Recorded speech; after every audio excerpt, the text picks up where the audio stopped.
കർണാടകയിലാകുമ്പോൾ മയക്കുവെടി വെക്കാൻ കഴിയില്ല, അപ്പോൾ ഇങ്ങോട്ട് വരുന്നത് തടയുകയും ചെയ്യുന്നു. അപ്പോൾ അതായത് മയക്കുവെടി വെച്ച് നീക്കാനല്ല ഉദ്ദേശിക്കുന്നത് എന്നല്ലേ ഇപ്പോൾ അതിൽ മനസ്സിലാവുന്നത്? അല്ലല്ലോ, ഇങ്ങോട്ട് വന്നാൽ നമ്മുടെ അതിർത്തിയിൽ കടന്ന് കഴിയുമ്പോൾ നമ്മൾ അതിർത്തിയിലായല്ലോ. അപ്പോൾ നമുക്ക് ആവശ്യമായ നടപടികൾ സ്വീകരിക്കാമല്ലോ. അപ്പോൾ വരുന്നുണ്ടോ, എപ്പോൾ വരും, എങ്ങനെ വരും എന്നുള്ള കാര്യം നിരീക്ഷിക്കുകയാണ് ഇപ്പോൾ ചെയ്യുന്നത്. അതിൽ രണ്ട് തരത്തിൽ അതിന് വ്യാഖ്യാനിക്കണ്ട.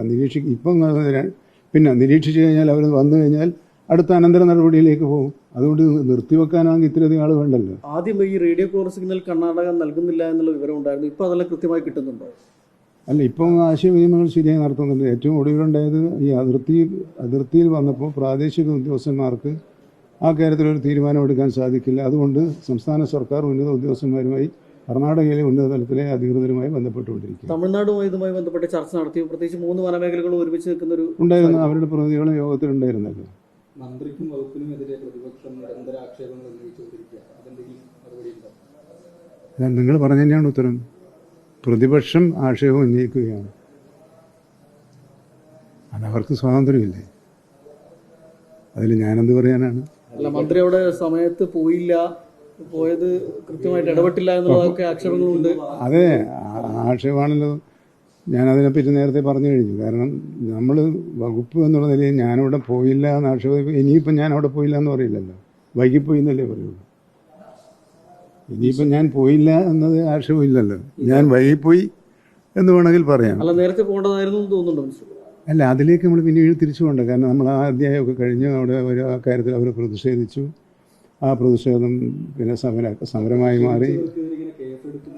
അല്ല, പ്രതിഷേധിച്ചവർക്ക് സമരം എടുത്തില്ല. അക്രമ സമരം നടത്തുന്നവർക്ക് മാത്രമേ, അക്രമ സംഭവങ്ങളിൽ ഏർപ്പെട്ടവർക്ക് എതിരെ മാത്രമേ കേസെടുക്കുകയുള്ളൂ.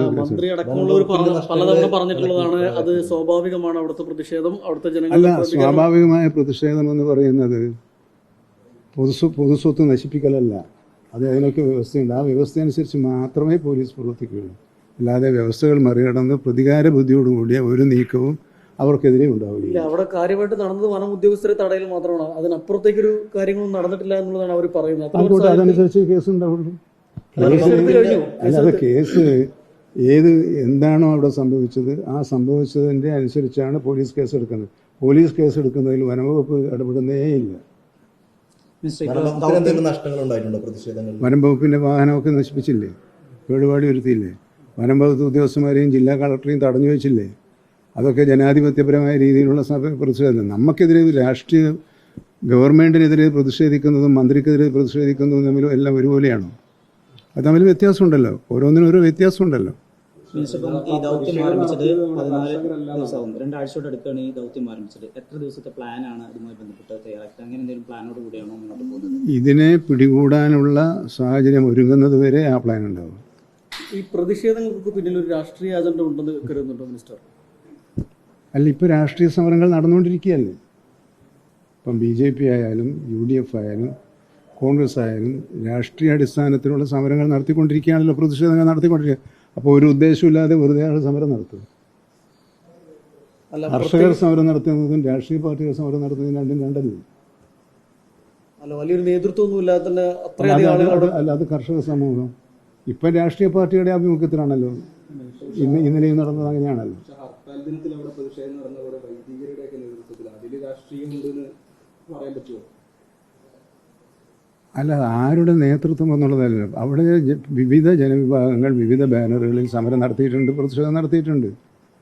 അതിൽ അക്രമത്തിലേക്ക്, ക്രമസമാധാന നില തകർക്കുന്ന വിധത്തിലേക്കുള്ള പോകുമ്പോൾ പോലീസിൻ്റെ ഉത്തരവാദിത്വമാണ് പോലീസ് നടപടികൾ എന്നുള്ളത്. ആ പോലീസ് നടപടികൾ ഇന്നതായിരിക്കണമെന്ന് വനംവകുപ്പ് നിർദ്ദേശിക്കുന്ന പ്രശ്നമേ ഇല്ല. അങ്ങനെ ഒരു നടപടി സ്വീകരിക്കുകയില്ല. അവർക്ക് അവരുടേതായ നിയമങ്ങളും നിർദ്ദേശങ്ങളും നടപടിക്രമങ്ങളുണ്ട്. ആ നടപടിക്രമം അനുസരിച്ചാണ് അവർ പ്രവർത്തിക്കുക. ആ പ്രവർത്തനത്തിൽ നമ്മൾ ഇടപെട്ട് ഇതിനെതിരെ കേസെടുക്കരുത് എന്ന് പറയുന്ന ഒരു സമ്പ്രദായം നല്ല സമ്പ്രദായമല്ലല്ലോ. മിനിസ്റ്റർ, ഇപ്പോൾ ഒരു പ്രധാനപ്പെട്ട കാര്യം, ഹൈക്കോടതിയുടെ ഒരു ഓർഡർ അനുസരിച്ച് വനത്തിനകത്ത് കയറിക്കൊണ്ട് വെടിവെക്കുന്നതിനുള്ള ബുദ്ധിമുട്ടുണ്ടാകും എന്നാണ് അറിയുന്നത്. അപ്പോൾ അങ്ങനെ വന്നു കഴിഞ്ഞാൽ അതിനെ എങ്ങനെയാണ് മറികടക്കാനാവുക? എന്താണ്? അതിനാണല്ലോ നമ്മൾ ഇങ്ങോട്ട് അതിനാണ് ഈ അനുയോജ്യമായ സ്ഥലം എന്ന് പറയുന്നത്.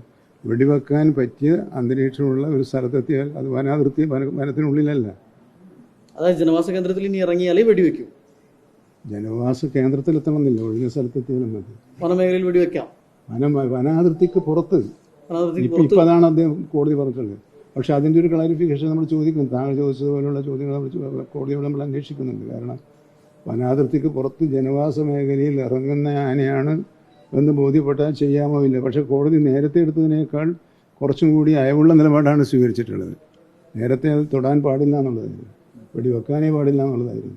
അതിനെ ചോദ്യം ചെയ്തുകൊണ്ട് വെടിവെക്കാനുള്ള നടപടികൾ സ്വീകരിച്ചതിനെതിരെ പരാതികളുടെ മേൽ പരാതിക്കാരന് അനുകൂലമായ നിലപാടെടുത്ത കോടതി യാഥാർത്ഥ്യബോധത്തോടു കൂടിയുള്ള ചില നിലപാടുകൾ സ്വീകരിച്ചിട്ടുണ്ട്. ആ നിലപാട് ഞാൻ സ്വാഗതം ചെയ്യുകയാണ്.